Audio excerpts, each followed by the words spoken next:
আপনার কাছে একটা কথা বলবার চাই। নানা ডাক্তার হোসাইন, এমন কি কথা বলবার চাও?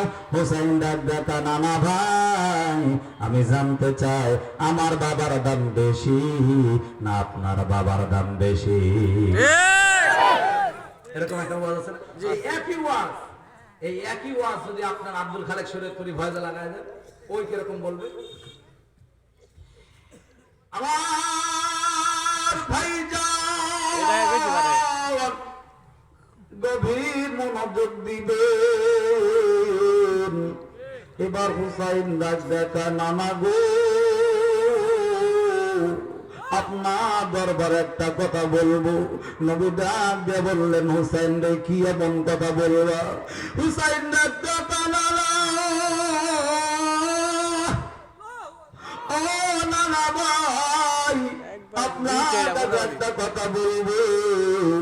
আমার বাবার দাম বেশি না আপনার বাবার দাম বেশি?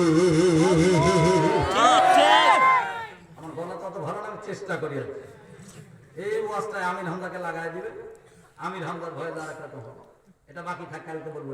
না না, বলেন বলেন। কালকা টাকায় কালেকশন করতে হবে, পকেট বরাবর যেতে হবে, সব মাথায় আছে। এই জন্য ওয়াজ আজকে আর হবে না। আমি বুঝে গেছি ওয়াজ আর আজকে হবে না। অ্যাডভার্টাইজ করতে হবে, এরপরে কালেকশন বরাবর যেতে হবে। কি অফ করছেন আইছে? এবার দেখেন আমির হামজা হুসাইন বলছে, না না, আপনার কাছে জানতে চাই আমার বাবার দাম বেশি না আপনার বাবার দাম বেশি?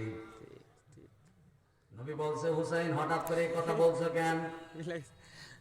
হুসাইন বলছে, না না, আমি জানতে চাচ্ছি আমার বাবার দাম বেশি না আপনার বাবার দাম বেশি? মানে ভয়েসটা একটু টান দিলে ওইরকম হবে, কথা কি বুঝতেছেন? যদি এরপরে আবার আরেকটু সামনে আসে, আমি আরেকটু শোনাবো, ঠিক আছে? চলেন এবার সামনের দিকে যাওয়া যাক। আমি কিন্তু একেবারে ফাঁকি দেওয়া বক্তা না, যেহেতু আয়াত একটা তেলাওয়াত করছে, এটা আমার মনে আছে। সূরার নাম